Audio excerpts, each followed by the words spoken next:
one of the toughest things I've ever done in my life. I was always so hopeful but afraid to really put my heart into it because I knew I would be so disappointed. You know, these are people who've been convicted of murder, most of them. And for most of society, that's it for them. That you know, no more chances for them, no more respect for them. It kind of scared me, you know, does this system even work? He was not going to get another chance.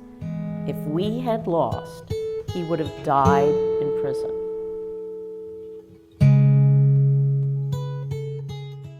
This is going to be tough. This was a very famous case. A book had been written about this case called The Killing Season. It was the first investigation for the first black woman detective on the LAPD robbery homicide squad. She wanted this to be the perfect case. And then there was a reporter by the name of Miles Corwin who was covering the case. And he wrote a bestseller book about the case. So he didn't want to be proved wrong either. And the jury, I think they probably thought they were doing the right thing. And the prosecutor did the case. So when I looked at this case, I said, oh no, he may actually be innocent, and we have a really hard fight ahead of us. Obie was our very first client, a client we got simply because we reached out to see who we could help. And he had a case that involved a murder that took place back in 1994. He had been serving since age 19, 17 years in prison for a murder he did not do. The key witness in the case was a pimp in South Central. And so to be able to get him comfortable with me and for him not to feel threatened as I tried to pry information out of him was a challenge. And it took many, many visits sitting on his front porch, talking to him and getting him at a comfort level so that we could have a dialogue that was beneficial for my client. He's very worldly wise and has a lot of experience with the judicial system. And so he's very schooled. And so it took some mind games and kind of playing with him to get him on board. So he probably was my biggest challenge. So I often get sort of, are you afraid when you go to 49th and Figueroa? Are you afraid when you're in Compton? Are you afraid when you go to jail? Here's my answer, a little bit. And you all should be a little bit afraid. That's an instinct that you were given for a reason. But I'm never afraid enough not to do my job. I walked in there and I was, you know, I'm not gonna lie, I was definitely scared because I don't know about you guys, but going to a site where a murder occurred, even if it was 17 years ago, I was very irked, especially when they're pointing to the ground and saying, that's where the body was, here's the orientation. You start picturing it, and I'm not like a brave person. I was very scared. I was like, oh my God, this happens in a split second. My mind starts racing to all these, scenarios that could happen. Living in New Haven now, it's not the safest place either, and you hear about things that happen, and it's scary. But at the same time, I don't think it was because of the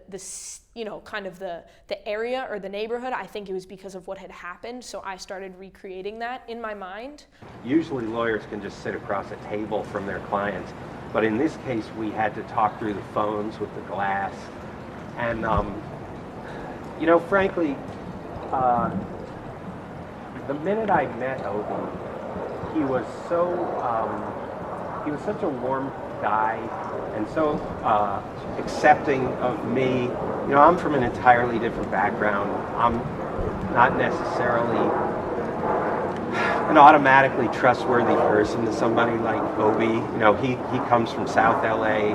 Most of the people he knows are from an entirely different race.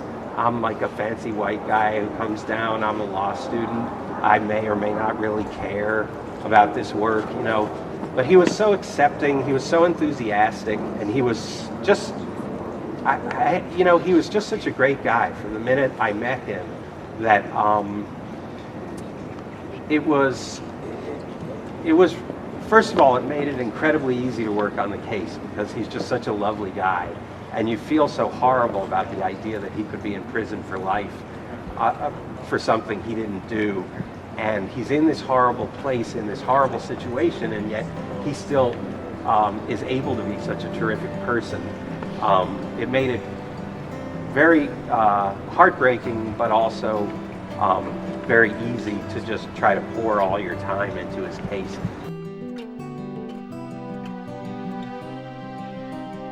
I didn't sleep for 3.5 years. That's the way to put it. I worried about it every second of every day. And I've tried a lot of cases.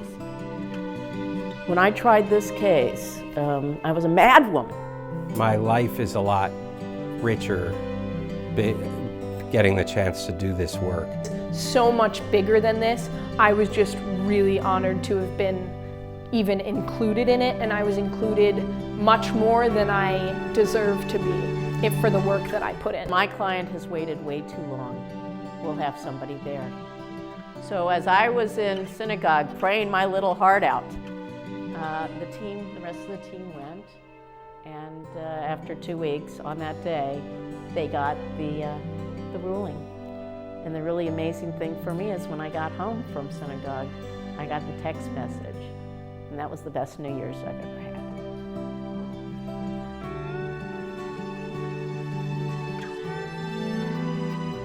The system works.